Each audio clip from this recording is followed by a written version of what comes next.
أعوذ بالله السميع العليم من شر الشيطان اللعين الرجيم بسم الله الرحمن الرحيم الحمد لله رب العالمين والصلاة والسلام على البشير النذير وعلى آله وصحبه ومن نهج نهجهم إلى يوم الدين. السلام عليكم ورحمة الله تعالى وبركاته. wala nyuma nofuli ani tanni ante sayante nyine ko kura kura ya aw ye sanga ani wati bela jeli aw minu ba ka baraw bla ka o sogalen to shirifla la maliko no fo kata se maliko ka ame kisi nema dele ala fe ala ko chaman jidi nini aw kilingelen bela jeli nga sanga ani wati bela jeli ka aw bismillah anga jem kan kene ka ladabu kene marabi se ga so ladabu ko nyuma ina fo islamia ya lanyini an fe chugumina o kadara konnana ina fo la dala ananga malmatu de bi je kan masala enke halibi anga malmatu Seyda Madame Traoré Hindo Kulubali naam fokata se anga malmatu ma Seyda Fatima Savane naam yami anga do babu konnana ami folije anga malmatu ma me folo Seyda Fatima na Seyda assalamu alaikum. Wa alaikum salam wa rahmatullahi ta'ala wa barakatuh. Kon basite alhamdulillah basfetana mashallah fokata se Seyda Hindu Seyda assalamu alaikum. Wa alaikum salam wa rahmatullah. Kon basite alhamdulillah mashallah ina fo ladala amije ka masala lamo abisega nyuma miseka sabati anga demaya ukonnana anga sigida ukonnana chogomina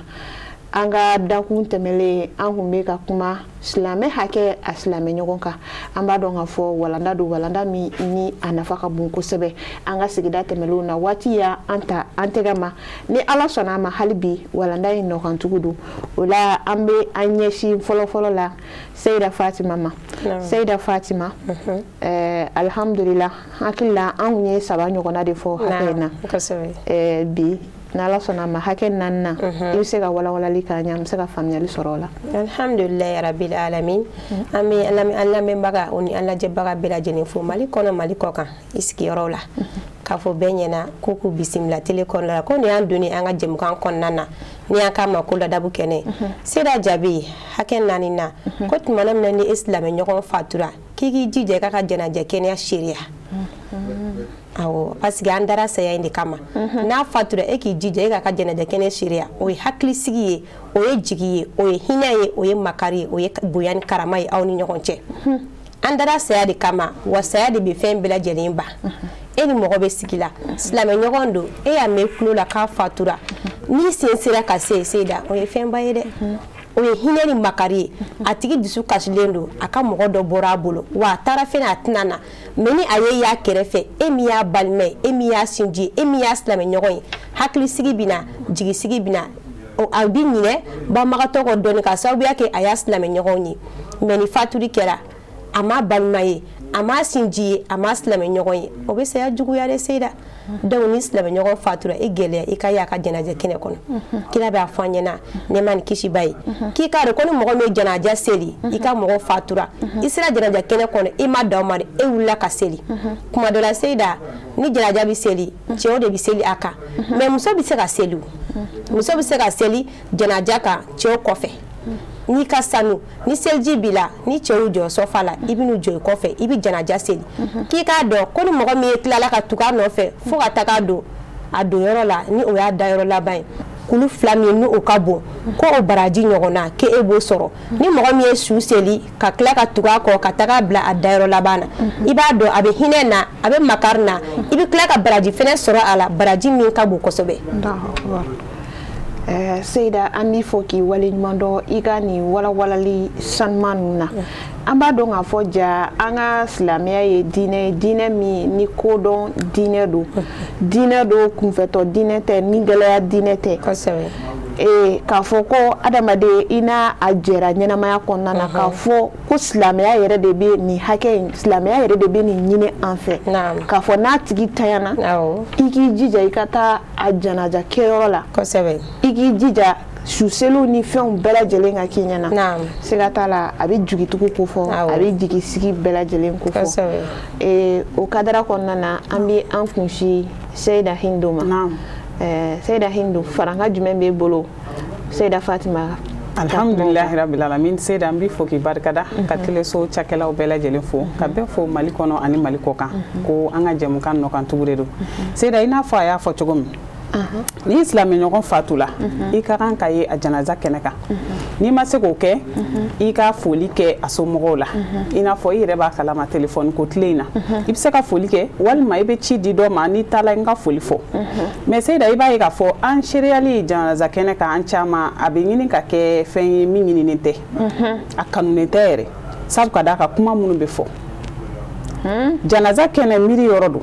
tasi yɔrɔ don kuma dɔ la kuranɛkalanw bɛ kɛ wajuliw bɛ kɛ mais i b'a sɔrɔ a ka dɔgɔ mɔgɔ min basigilen bɛ k'o lamɛn ou bien tasi bɛ mɔgɔ min yɔrɔ ko in yɛrɛ bɛna kɛ tan nin don in na i y'a ye kira ko falahu kiratani ko kulu belebele min ka bon dan tɛ se ka fɔ a baraji la quoi janaza kɛnɛ sereyali dan t'a baraji la mais Seyda a kɛ ko ɲuman ko don i taala janaza kɛyɔrɔ la i balima silamɛ que ça soit i sigiɲɔgɔn don walima i teri don walima i ka kabila mɔgɔ dɔ don e taala janaza kɛnɛ kan fatuli de kɛla a b'i hakili la k'a fɔ ko e yɛrɛ bɛ kɛ ten don dɔ la Seyda o yɔrɔ kɔni tɛ parfɔ kuma ye Seyda o yɔrɔ tɛ teriya kuma sama yɔrɔ ye o ye miiri yɔrɔ ni tasi yɔrɔ de ye o de la i ka to so i kana se janaza kɛnɛ kan o hɛrɛ ka bon i ka taa janaza la ka taa fɛn kɛ Ala subhanahu wa taala tɛ min fɛ wa an caman de ka janaza kɛnɛ sereyali kɛlen bɛ o ye bi Seyda i b'a sɔrɔ cɛ kunda muso kunda tɛ mili janazayɔrɔ la baasi tɛ tuma dɔ la dumuni kɛli baasi tɛ tuma dɔ la mais i da ka fɔta janazayɔrɔ la Seyda a kɛlen bɛ masibaba ye bi silamɛw yɛrɛ ni ɲɔgɔn cɛla la i b'a sɔrɔ ni i masa fatula yala o ye dimi dan ye i b'o tile kɛ kasi la mais mɔgɔ minnu bɛ na ko i jɛɲɔgɔn don a masa de fatula an ka gɛrɛ a la ka hakilisigi kuma f'a ye o tigi de ka dɔgɔ i b'a sɔrɔ ne ni e famalen bɛ an ye ɲɔgɔn ye o janazayɔrɔ in na dɛ o de ye an ka tɔn kuma fɔ yɔrɔ ye o de y'an ka fini kuraw ɲini kuma fɔ yɔrɔ ye o de y'an ka uniforme tigɛ kuma a cɛ ka jugu kojugu Seyda o la janaza kɛnɛ sereyali i silamɛ ɲɔgɔn fatulen a b'i miiri yɛrɛ ta de la kira ka kuma b'o de laɲini sallallahu alaihi wasallam ni o kɛla baraji b'i ye mais n'a ma k'o ye dɔrɔn jurumu de b'i ye Seyda jurumu de b'i ye Seyda ni ne ye ka nin kɔrɔfɔ ninnu faamuya i ka kumaw kɔnɔna na i b'a yira k'a fɔ tiɲɛ don an kan ka taa janaza kɛyɔrɔw sereya mais na an taara an yɛrɛ ka tasarufatu anw yɛrɛ kɛcogoya an kan ka taa kuma minnu fɔ an kan ka taa comportement minnu fɔ olu kan ka jateminɛ siga fosi t'a la an b'a ye Seyda hali janaza minnu bɛ sigi du kɔnɔna na tɛ dɛ cɛ minnu yɛrɛ bɛ taa kaburudon na i b'a sɔrɔ a dɔw ka jurukaniyɔrɔ ye kaburudon ye i b'a sɔrɔ dɔw yɛrɛ bɛ taa cigarette min kaburu kɔnɔna na mais mun de bɛ ka na ni nin lahalaya ninnu bɛɛ lajɛlen ye Seyda adamadenw u ɲinana kojugu i y'a ye kuranɛ aya b'a fɔ alhakumu takasur adamadenw ɲinana de kojugu an ɲinana de fo ka taa an fili an yɛrɛ ma i y'a ye ni a b'i kunna ko n yɛrɛ bɛ kɛ tan hali a man jan Seyda kaburu sen sɔli yɛrɛ i bɛ dɛsɛ a kɔrɔ tuma dɔ la o tɛ koba ye bi dɛ saya dimi mana s'i la ka se degré dɔ la hali ta dɔ yɛrɛ i bɛ yɔrɔ min na mais an minnu bɛ taa ka taa o tigi jigi sigi ka taa o tigi hakili sigi ka taa fɛn fɔ o ye u bɛ se ka min faamu ka saya in ka kunna ye k'a bila Ala ka minɛn kɔnɔ i b'a sɔrɔ anw de ka fɔta n'an ka kɛta a tɛ se ka lakale Seyda o la i kana ye yɛrɛ fewu i kana taa janaza yɛrɛ la fewu o cɛ ka ɲi i ka taa fɛn kɛ min tɛ bɛn Ala subhanahu wa taala ma i y'a ye kira ko n'i ye janaza sereya a y'o fɔ a dan ma i tugula kɔ ka taa kaburu la a y'o fɔ a dan ma a kɔrɔ de ye i bɛ taa ni tasi ni miiri min ye e bɛ taa hinɛ min yira sutigiw la i bɛ taa u kalan fɛn min na sabali ta i jija nin ka ku i fɛ sabu an nana nin kama o kan ka k'i ka fɔta ye Seyda n'i tɛ se o la i sigi k'i mafaba in banbagatɔ somɔgɔw bɛ jateminɛ kɛ o Seyda u bɛ jateminɛ kɛ komi a kɛla sisan bi bi in na a kɛla foroba ye n'a bɛ e da la dɔrɔn e kelen de ka hami don donc anw minnu bɛ taa anw ta ye dɔrɔn baro mugu ye i y'a ye o la n'a nana se ne fana ma don min na aw fana minnu bɛ taa aw ta ye baro mugu ye f'an tɛ k'a jate tugun k'a sɔrɔ ko cɛjuguba Seyda ko cɛjuguba saya ye miiri de ye saya ye tasi de ye wajulu minnu bɛ kɛ yen an mago t'u la bilen an bɛɛ ko k'an wajulen don kuma minnu bɛ fɔ yen an ka sira t'o la yɛrɛ su yɛrɛ t'a dama Seyda la ilaha illallah a tɛ se ka lakale a tɛ se ka lakale o la baraji bɛ taa k'i to Seyda y'a fɔ cogo min na e tɛ foyi sɔrɔ a baraji la fo n'a kɛla jurumu ye Ala k'an kisi o ma an bɛ ala deli hali bi kumakan ninnu a faamuyali ko ɲuman ala k'o nɔgɔya an bɛɛ lajɛlen a faamuyalen kɔfɛ k'a labaara o de ka gɛlɛn n'a bɛɛ lajɛlen ala k'o nɔgɔya ani silamɛ bɛɛ lajɛlen ye an b'an kunda Seyida Fatima kan Seyida Fatima silamɛ hakɛ a silamɛ ɲɔgɔn ka hakɛ duurunan ye jumɛn i bɛ se ka jumɛn fɔ an ɲɛna alhamdulillah silamɛ ka hakɛ a silamɛ ɲɔgɔn ka hakɛ duurunan ko tuma min na i silamɛ ɲɔgɔn kalenna i ye kalenina min ka ɲi k'i k'a ka kalen k'a dafa a bolo Seyida ne ma nin faamuya ka kalen cogo ka kalen ni e ye ka kalenkan dɔ ta e ye kalenkan min ka ɲi Seyida ni an ko kaleni dafalen dafalen walima kaleni yɛrɛ yɛrɛ la i n'a fɔ sisan ni nana ka na n kali e ye kan kale ala la ko Seyida indiye ni kɛnɛ na a tiɲɛ kan mais a fɔra de ko a tiɲɛ kan mais Seyida an ma bi kalenkan o a ɲɛ tɛ se ka yɛlɛ a la de an ka adamadenya a sigilen don kaleni kabini kuma jaranda walayi bilayi olu ko tɛ de o de baw bɛ kale faw bɛ kale denmisɛnninw bɛ kale fo ka tugu kala yaasi la o kɔni kɛra bɛɛ lajɛlen mais ne nana kale e ye kalenkan dun kɛra dala gese an bɛ dakɔnɔ gese don an sigi ni an wuli an bɛ ka kaleni fɔ ne nana kale e ye n ka ko la tiɲɛ b'a la wa tiɲɛ t'a la wa est-ce que e bɛ da o la bilen donc an k'a lajɛ an minnu ye adamadenw ye et surtout an minnu ye muso ye hali ka kaleni kɛ i ka feerefɛn kan ne ye kɔrɔmuso ye Seyida cɛlasigi la e ye dɔgɔmuso ye kuma dɔ la patron nana ka bɔ sugu la ne bɛna kale a ye karisa de ye nin kɛnɛ na ka sin ka kale ala faama na ka sɔrɔ tiɲɛ t'a la ka sɔrɔ tiɲɛ den kelen tɛ n ka kaleni na mais mun nana ni o ye sisan nɔ an ma kalenkan yɛrɛ filɛ fɛn in bilen ka sɔrɔ kalenkan ala faama tɔgɔ de don an bɛ kale fɛn dɔ de la ni o de an dabagama ye kuma dɔ la an bɛ kale ala la kuma dɔ la an bɛ kale kuranɛ na kuma dɔ la an bɛ kale hali an wolodenw na Seyida ka kale nkalon kan yɔrɔ cɛ ka jugu dɛ ka dɔ ni dɔ bila ɲɔgɔn na nkalon kan et surtout Seyida an bɛ wagati min na ko sisan an bɛ kale de kɛ an ka feerefɛn sanfɛ wallahi de ala ne ka foyi t'a la ni n ka dɔrɔmɛ 20 tɛ e ka na ni ne y'o tiɲɛ ka kɛra tiɲɛ tɛ ne bɛ da o la ka dɔ fara feerefɛn wari kan Seyida ni téléphone o tile na an ye o ye an bɛ ka kaleni de kɛ an vocal la nin ko in bɛ tan tɔ ka sin k'an kale ala faama na ka kaleni kɛ ka sɔrɔ tiɲɛ t'a la a fɔra n'a kalena i ye tiɲɛ kan k'i k'a ka kalenkan dafa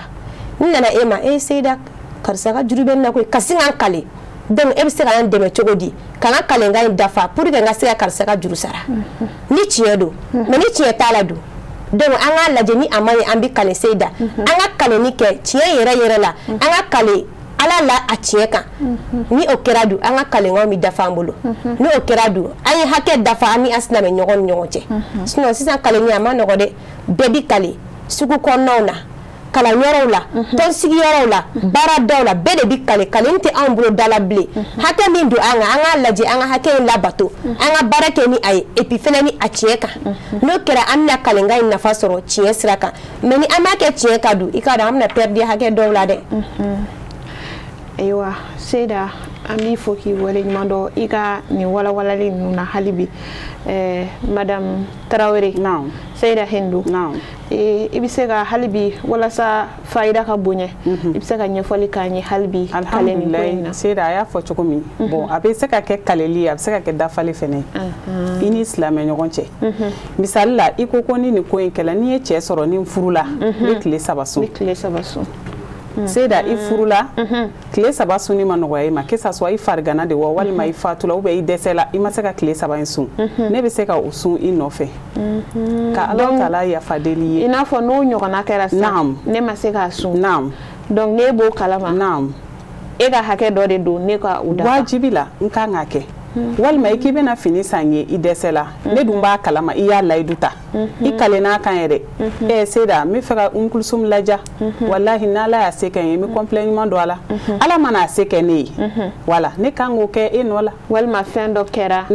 a tigi walima i ko n'i ye defu sɔrɔ n ye examen sɔrɔ n bɛna sun ou bien n bɛna nin wari in di fantanw ma Ala y'a kɛ examen sɔrɔla o fatula walima examen yɛrɛ ma sɔrɔ mais a fatula a ka kan ne k'a dafalen bɔ i nɔ na o ye dafalen ɲumanw ye i m'a ye a ko fi shay'in hasan fɛn ɲuman na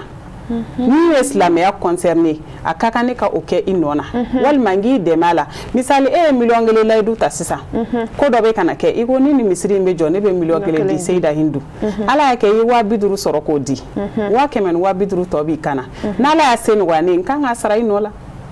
o ye kalenga ɲuman ye ni n b'a kalama walima i y'i sara n na i ka kale kɛtɔ ni n bɔla kalama n kan k'a di olu bɛɛ ye kalenga ɲumanw ye mais an ka sisan kalenniw ou bien an ka dafalenw a tɛ se ka lakale Seyida Seyida denmisɛnninw yɛrɛ bɛ se kalenni na cogo min na a cɛ ka jugu kojugu n'u ye walayi bilayi talayi u b'a dada ɲɔgɔn kan f'i yɛrɛ sigilen kunkolo i kunkolo bɛɛ bɛ ɲagami wa nkalon fɛnɛ kan Seyida nkalon fɛnɛ kan i silamɛɲɔgɔn Seyida y'a fɔ cogo min i ni balimamuso bɛ sigi la ko dɔ kɛla cogo dɔ la i k'i b'a ɲɛfɔ i y'i kale i yɛrɛ b'a dɔn tiɲɛ tɛ Seyida o ye jurumuba ye i yɛrɛ tɛ se ka min a tɛ se ka fɔ ka se a dan na bon o de cɛyalen don feere yɔrɔw la baara yɔrɔw la an ka sigidaw la fo an wolodenw yɛrɛ kɛla sa kaleli kɛlen don an bolo sa i n'a fɔ komi catiri bɔ a bɛ ni ba cɛ a bɛ ni fa cɛ a cɛ ka jugu kojugu a tɛ se ka fɔ ka se a dan na donc olu ye fɛn cɛjugubaw de ye silamɛya kɔnɔ i ni silamɛɲɔgɔn cɛ n'i kalenna fɛn o fɛn na ko i bɛ nin kɛ i jija i k'a kɛ o de la kaleli ka kale fɛn na min tɛ fɛn sɛbɛ ye kuma langolo walima manamanakaw na jurumu belebele de b'a la Seyida jurumu b'a la ala ka bɔ kalelifu ma ala ka bɔ kalelifu ma n'a ma ɲɛ i bɛ kale sɛbɛ kan walima n'i b'i da falen a falen sɛbɛ kan i ko ni ala ye ne sɔn den na inshallah Seyida n b'i laja ala nana i sɔn den na wajibi don i kan ka laja sabu i ka kalenkan de don i y'a fɔ i kan ka kɛ o ye jagoya i kan walima i ye walayi kale fɛn dɔ la n ko kafara de bɛ ala kaleli la donc k'a fɔ walayi siɲɛ kelen Seyida a ma faamu de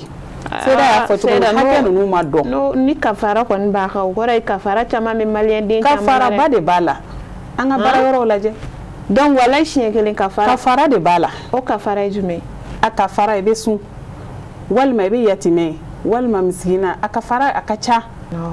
k'i kale nkalon kan walima ka fɛn da mɔgɔ la ka tila k'i kale o la Seyida a jurumu tɛ se ka fɔ ka se a dan na o de la silamɛ ni silamɛɲɔgɔn cɛ hakɛ ni a dɔnna n'i y'a f'i ye bakurunba min man di ye ka n'o k'i mɔgɔ ɲɔgɔn na a bɛ taama o de kɔnɔ mɔgɔ ka nkalon da e la o man di ye kuma tɛ ka kale munna e b'o kɛ i mɔgɔ ɲɔgɔn na hali ni silamɛya tɛ i man k'o kɛ tant que a bɛɛ ye adamadenw ye an bɛ ala deli hali bi ala ka faamuyaliko ɲuman nɔgɔya an ye Seyida Fatima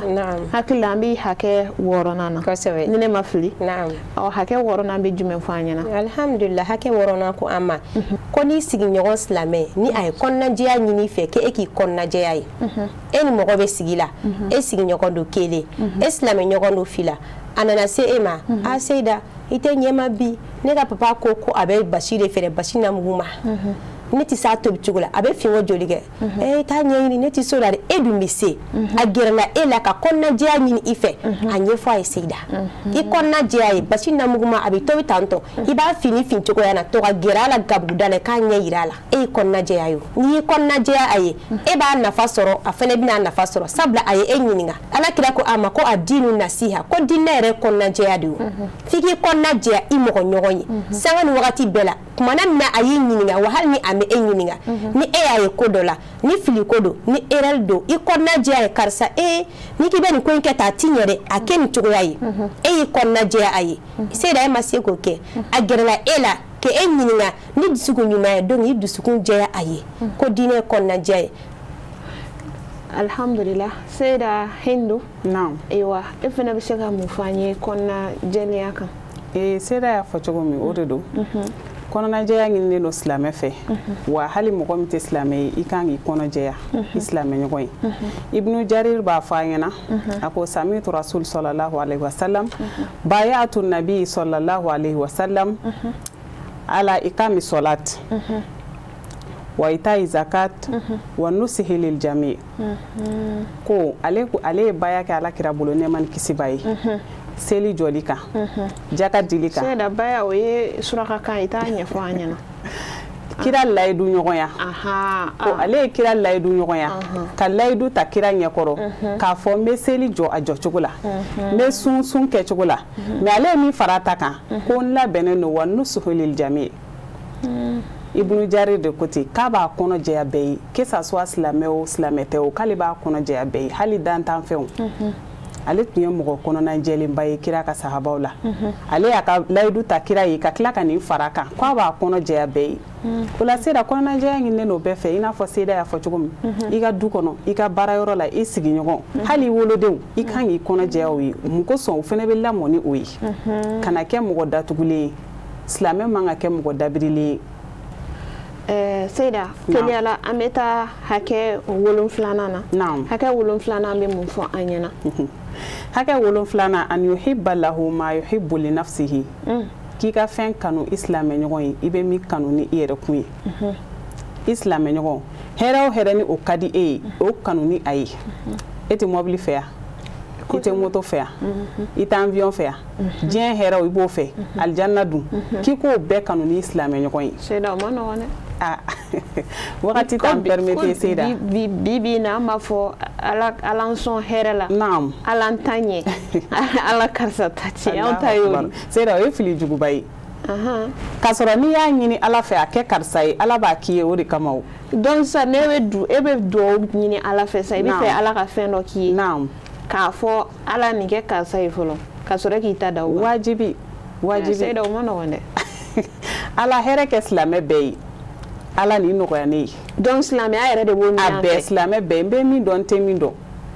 hɛrɛ kɛ bɛɛ ye. i bɛ min fɛ i yɛrɛ ye. diyagoya la f'i k'o kanu. an yuhibba lahu ma yuhibbu li nafsihi.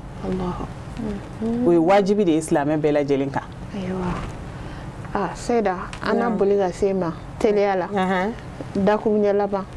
alhamdulillah an bɛ an ka Seyda fo ka barika da a bɔlen filɛ ka nin min fɔ nin ye kira denmuso Fatima ale radiyallahu anha ale tun bɛ dugawu de kɛ ni a b'a ka seli la a bɛ dugawu kɛ a sigiɲɔgɔnw ye ka dugawu kɛ walidenw ye f'a ka 2 ni 2 y'a kɔlɔsi o la kuma bɛɛ u nana ka na ɲininka ko ne ba ko ne bɛ dugawu kɛ i b'a fɔ ala ka hɛrɛ kɛ karisaw ye ala ka hɛrɛ kɛ karisa ye k'i bɛ ɲinɛ anw yɛrɛ kɔ a ko denmisɛnnin ninnu ma ko ne tɛ ɲinɛ aw kɔ n'i bɛ dugawu kɛ n'i bɛ ala wele walimɔgɔ yira ala la tɔgɔ bɛɛ la ni ala bɛ hɛrɛ k'i ye a b'a kɛ e ye ka sɔrɔ k'a kɛ olu ye mais kuma bɛɛ ni e y'i yɛrɛ yira a ka ca ala fɛ e t'a sɔrɔ i sigiɲɔgɔn t'a sɔrɔ Fatima Zahara ale ka dugawu de tun ye ni kuma bɛɛ a ka ala wele bɛɛ lajɛlen na a tun bɛ dugawu kɛ walimɔgɔw de ye ka sɔrɔ k'a laban a ka denbaya la donc an minnu ye denbaw ye an minnu bɛ ka zaraw ladege a jogobaw la an k'an ka dugawu kɛ nin ye a ka ca ala fɛ laɲini ye min an b'o sɔrɔ an ka hɛrɛ kan ni walitaw ye ni an y'o kɛ dɔrɔn an yɛrɛ taw bɛ hɛrɛ sɔrɔ mais kuma bɛ an bɛ k'an denw kanu ni hɛrɛ ye ka walidenw Seyda a ma nɔgɔn dɛ i ka kuma yɔrɔnin bɛ ka hasidiya ta ka walidenw sɛgɛrɛ donc an tɛ hɛrɛ sɔrɔ walimɔgɔ fɛnɛ a bɛ se hali n'olu y'a sɔrɔ a bɛ tila k'anw tɔɔrɔ an ka zaraw ladege a jogobaw la ka dugawu kɛ walitaw ye ni o kɛra ala bɛ an taw kanu ni hɛrɛ caman ye a faamuko ɲuman ala k'o di an ma hakɛ ninnu ɲinini k'a dɔn ala k'o nɔgɔya a dɔnnen kɔfɛ Seyda ka baara kɛ ni a ye o de ka gɛlɛn ala k'a nɔgɔya an ye. amina rabi. Alhamdulillahi rabbil alamin an bi an ka mɛlimatu ninnu fo u ka nin walawalali sanuma ninnu na siga t'a la ne ni aw lajɛli jama an bɛɛ lajɛlen ye faamuyali sɔrɔ an ka mɛlimatu ninnu da sera hakɛ minnu ma an bɛ ala deli a mɛnlen kɔfɛ a tali ka baara kɛ ko nɔgɔya ne ni aw kelen kelenna bɛɛ lajɛlen ye ka da waati yɛrɛ n'a cogoya kan an na aw bila nin yɔrɔ in na ni ala sɔnna ma an ka sigida wɛrɛ nataw an na nɔgɔntugu yira aw la ni ala ka jɛn yan'o cɛ an b'a fɔ assalamu alaikum wa rahmatulahi ta'ala wa barakatuhu shukran lakum wa barakallahu fikum.